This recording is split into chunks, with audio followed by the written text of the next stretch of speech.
ಹಾವಿನ ದ್ವೇಷ 12 ವರ್ಷ ಅಂತ ಕೇಳಿದ್ದೀವಿ. ಆದರೆ ಒಂದು ಆನೆ 14 ವರ್ಷಗಳ ಕಾಲ ಒಂದೇ ಕುಟುಂಬವನ್ನು ಮರೆಯದೆ ಮತ್ತೆ ಹುಡುಕಿಕೊಂಡು ಬಂದು ಇಬ್ಬರ ಜೀವ ತೆಗೆದುಬಿಟ್ರೆ ಇದು ಕೇವಲ ಕಾಕತಾಳೀಯವ ಅಥವಾ ಆನೆಗೂ ಸೇಡು ತೀರಿಸಿಕೊಳ್ಳುವ ಗುಣ ಇದೆಯಾ?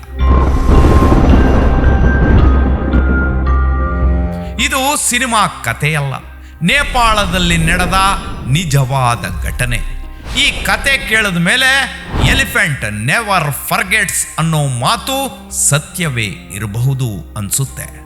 ಒಂದು ಆನೆಯ ರಿವೆಂಜ್ ಕಿಲ್ಲಿಂಗ್ ಸ್ಟೋರಿ ಹೇಳ್ತೀನಿ. ಅದಕ್ಕೂ ಮುನ್ನ ನೀವಿನ್ನು ಚಾನಲನ್ನು ಸಬ್ಸ್ಕ್ರೈಬ್ ಮಾಡಿಲ್ಲ ಅಂದರೆ ದಯವಿಟ್ಟು ಸಬ್ಸ್ಕ್ರೈಬ್ ಮಾಡ್ಕೊಳ್ಳಿ. ಅದು 2012ನೇ ಇಸ್ವಿ. ನೇಪಾಳದ ಚಿತ್ವಾನ್ ರಾಷ್ಟ್ರೀಯ ಉದ್ಯಾನವನದ ಸಮೀಪದ ಒಂದು ಪುಟ್ಟ ಗ್ರಾಮ. ಅಲ್ಲೊಂದು ಆನೆ, ಅದರ ಹೆಸರು ದುರ್ಬೆ. ಆದರೆ ಇದು ಸಾಮಾನ್ಯ ಆನೆ ಅಲ್ಲ. ಕಾಡಿನ ಜನ ಇದನ್ನ ದಿ ಡೆಡ್ಲಿ ಅನಿಮಲ್ ಅಂತಾರೆ. ಮತ್ತೆ ಕೆಲವರು ಈ ಆನೆಯನ್ನ ದಿ ಕಿಲ್ಲರ್ ಅಂತ ಕರೀತಾರೆ.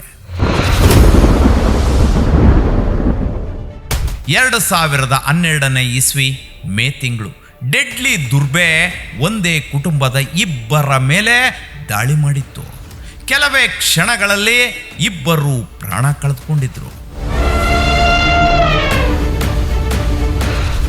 ಅದಾದ ನಂತರ ಆ ಕುಟುಂಬಕ್ಕೆ ಒಂದು ವಿಷಯ ಸ್ಪಷ್ಟವಾಗುತ್ತೆ.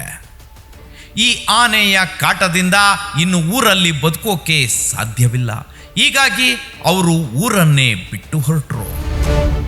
ಒಂದು ನದಿಯನ್ನು ದಾಟಿ ಸುಮಾರು 9 ಮೈಲಿ ದೂರ ಹೊಸ ಮನೆ ಕಟ್ಟಿದ್ರು, ಹೊಸ ಜೀವನ ಆರಂಭಿಸಿದ್ರು. ಅವರು ಅಂದುಕೊಂಡಿದ್ದು ಇನ್ನು ನಾವು ಸುರಕ್ಷಿತ ಅಂತ. ಆದರೆ ಅವ್ರಿಗೆ ಗೊತ್ತಿರಲಿಲ್ಲ, ಕಾಡಿನಲ್ಲಿ ಸೇಡು ಇಟ್ಕೊಂಡು ಕಾಯುತ್ತಿತ್ತು ಮದಗಜ. 2026 ಮೊನ್ನೆ ಕಳೆದ ವಾರ ರಾತ್ರಿ ಯಾರು ಊಹಿಸದ ಘಟನೆಯೊಂದು ನಡೆದಿತ್ತು. ಒಂದು ಬೃಹತ್ ಆನೆ ನೇರವಾಗಿ ಬೋಟೆ ಕುಟುಂಬದ ಮನೆ ಕಡೆ ಬಂದಿತ್ತು. ಮನೆ ಒಡೆದು ಒಳಗೆ ನುಗ್ಗಿತ್ತು. ಕೆಲವೇ ಕ್ಷಣಗಳಲ್ಲಿ 25 ವರ್ಷದ ಆಶಿಕಾ ಬೋಟೆ ಮತ್ತು ಕೇವಲ 4 ವರ್ಷದ ಪುಟ್ಟ ಭರತ್ನನ್ನ ಆನೆ ತುಳಿದು ಹಾಕಿತ್ತು. ಈ ಘಟನೆ ನಂತರ ಕುಟುಂಬದ ಹಿರಿಯರು ಹೇಳಿದ ಮಾತು ಪ್ರಪಂಚವನ್ನೇ ಬೆಚ್ಚಿ ಬೀಳಿಸಿತ್ತು. 14 ವರ್ಷಗಳ ಹಿಂದೆ ಇದೇ ಆನೆ ನಮ್ಮ ಕುಟುಂಬದ ಇಬ್ಬರನ್ನ ಕೊಂದಿತ್ತು. ಆ ಭಯಕ್ಕೆ ನಾವು ಊರು ಬಿಟ್ಟು ಹೋಗಿದ್ವಿ. ಆದರೆ ಇದೀಗ ಅದೇ ಆನೆ ನಮ್ಮ ಹೊಸ ಮನೆಯವರೆಗೂ ಹುಡುಕಿಕೊಂಡು ಬಂದಿದೆ. ಈ ಮಾತು ಕೇಳಿದವರ ಮನದಲ್ಲಿ ಮೂಡಿದ ಪ್ರಶ್ನೆ, ಆನೆಗೆ ನಿಜವಾಗಿಯೂ ಸೇಡು ಇರುತ್ತಾ? ದುರ್ಬೆ ನೇಪಾಳದ ಅತ್ಯಂತ ಕುಖ್ಯಾತ ಕಾಡಾನೆ. ಸಾಮಾನ್ಯ ಕಾಡು ಪ್ರಾಣಿ ಅಲ್ಲ. ಅಧಿಕಾರಿಗಳ ದಾಖಲೆ ಪ್ರಕಾರ 2010ರಿಂದ ಇಲ್ಲಿಯವರೆಗೆ ಸುಮಾರು 25 ಜನರು ಈ ಆನೆಯ ದಾಳಿಗೆ ಬಲಿಯಾಗಿದ್ದಾರೆ. ಅಷ್ಟೇ ಅಲ್ಲ, ಈ ಆನೆಗೆ ಸ್ವಂತ ವಿಕಿಪೀಡಿಯಾ ಪುಟವೂ ಇದೆ.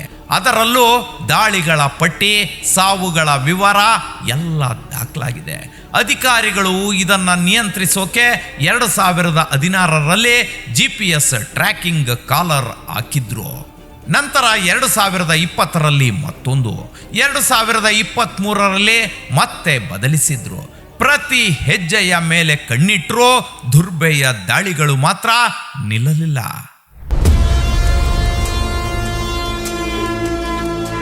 ನಿಜವಾಗಿಯೂ ಆನೆ ಸೇಡು ತೀರಿಸಿಕೊಳ್ಳುತ್ತಾ? ಇಲ್ಲೇ ಒಂದು ದೊಡ್ಡ ಪ್ರಶ್ನೆ ಹುಟ್ಟೋದು. ಆನೆಗೆ ನಿಜಕ್ಕೂ ಸೇಡು ಅನ್ನೋ ಭಾವನೆ ಇದೆಯಾ? ವಿಜ್ಞಾನಿಗಳು ಇದಕ್ಕೆ ನೇರವಾಗಿ ಉತ್ತರ ಕೊಡೋದಿಲ್ಲ.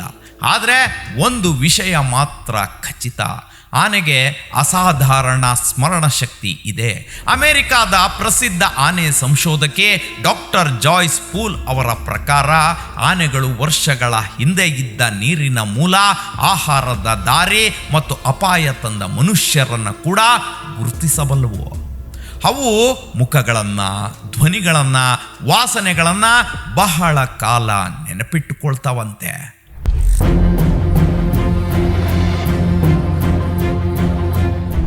ಹೀಗಾಗಿ ಕೆಲ ವಿಜ್ಞಾನಿಗಳ ಅಭಿಪ್ರಾಯ ಏನು ಅಂದರೆ ಇದು ಸೇಡಲ್ಲ, ಇದು ಬಲವಾದ ನೆನಪು, ಮರೆಯದ ಗುಣ. ಆದರೆ ಇಲ್ಲಿ ಇನ್ನೊಂದು ಕುತೂಹಲಕಾರಿ ಪ್ರಶ್ನೆ. 14 ವರ್ಷಗಳ ನಂತರ 9 ಮೈಲಿ ದೂರ ನದಿ ದಾಟಿ ಬೇರೆ ಊರಿಗೆ ಹೋದ ಕುಟುಂಬವನ್ನು ದುರ್ಬೆ ಹೇಗೆ ತಲುಪ್ತು? ಇದು ನಿಜವಾಗಿಯೂ ಅದೇ ಕುಟುಂಬವನ್ನು ಹುಡುಕಿಕೊಂಡು ಬಂದಿತ್ತ? ಅಥವಾ ಆನೆ ತನ್ನ ಸಹಜ ಸಂಚಾರ ಮಾರ್ಗದಲ್ಲೇ ಹೋಗುವಾಗ ಕಾಕತಾಳೀಯವಾಗಿ ಆ ಮನೆ ಎದುರಾಯ್ತಾ? ಈ ಪ್ರಶ್ನೆಗೆ ಇನ್ನೂ ಸ್ಪಷ್ಟ ಉತ್ತರ ಇಲ್ಲ. ಯಾಕಂದರೆ ಆನೆಯ ಮನಸ್ಸಿನೊಳಗೆ ಏನಿತ್ತು ಅನ್ನೋದನ್ನು ಯಾರು ಹೇಳೋಕ್ಕೆ ಸಾಧ್ಯವಿಲ್ಲ ಅಲ್ವಾ? ಹೀಗಾಗಿ 14 ವರ್ಷಗಳ ಸೇಡು ಅನ್ನೋ ಮಾತು ಜನರ ಊಹೆ ಇರಬಹುದು. ಆದರೆ ಆನೆಗೆ ಅತ್ಯುತ್ತಮ ಸ್ಮರಣ ಶಕ್ತಿ ಇದೆ ಅನ್ನೋದು ವಿಜ್ಞಾನ ಒಪ್ಪಿಕೊಂಡ ಸತ್ಯ. ಕಾಡು ಪ್ರಾಣಿಗಳ ಜಗತ್ತಿನಲ್ಲಿ ನಾವು ಇನ್ನೂ ಅರಿಯದ ಅನೇಕ ರಹಸ್ಯಗಳಿವೆ. ಆನೆ ಪ್ರೀತಿಯನ್ನ ಮರೆಯೋದಿಲ್ಲ. ತನ್ನ ಕುಟುಂಬದ ಸಾವಿಗೆ ಕಣ್ಣೀರು ಹಾಕುವ ಗುಣ ಆನೆಗಿದೆ. ಅದನ್ನು ನೀವು ಗಮನಿಸಿದ್ದೀವಿ. ಅದೇ ರೀತಿ ಭಯಾನಕ ಅನುಭವಗಳನ್ನು ಬಹಳ ವರ್ಷ ನೆನಪಿನಲ್ಲಿ ಇಟ್ಕೊಳ್ತವೆ. ಆದರೆ ಈ ಘಟನೆಯನ್ನು ಸೇಡು ಅಂತ ಕರಿಬೇಕಾ ಅಥವಾ ಅದ್ಭುತ ಸ್ಮರಣಶಕ್ತಿ ಅಂತ ಕರಿಬೇಕಾ? ಅದರ ಉತ್ತರ ಇನ್ನೂ ಪ್ರಕೃತಿಯ ಮಡಿಲಲ್ಲೇ ರಹಸ್ಯವಾಗಿ ಉಳಿದುಕೊಂಡಿದೆ. ಒಂದು ವಿಷಯ ಮಾತ್ರ ನಿಜ, ಕಾಡಿನ ಪ್ರತಿಯೊಂದು ಜೀವಿಗೂ ತನ್ನದೇ ಆದ ನೆನಪುಗಳಿವೆ, ತನ್ನದೇ ಆದ ಭಾವನೆಗಳಿವೆ. ಆ ಭಾವನೆಗಳನ್ನು ನಾವು ಅರ್ಥ ಮಾಡಿಕೊಳ್ಳದೆ ಹೋದರೆ ಇಂತಹ ಘಟನೆಗಳು ಮತ್ತೆ ಮತ್ತೆ ನಡೆಯುವ ಸಾಧ್ಯತೆ ಇದೆ. ಎಚ್ಚರ! ಇಂತಹ ಡಿಫ್ರೆಂಟ್ ಸ್ಟೋರಿಗಳಿಗಾಗಿ stay tuned. Suman TV Kannada, ಇದು ಸಮಾಜದ ಸ್ವರ.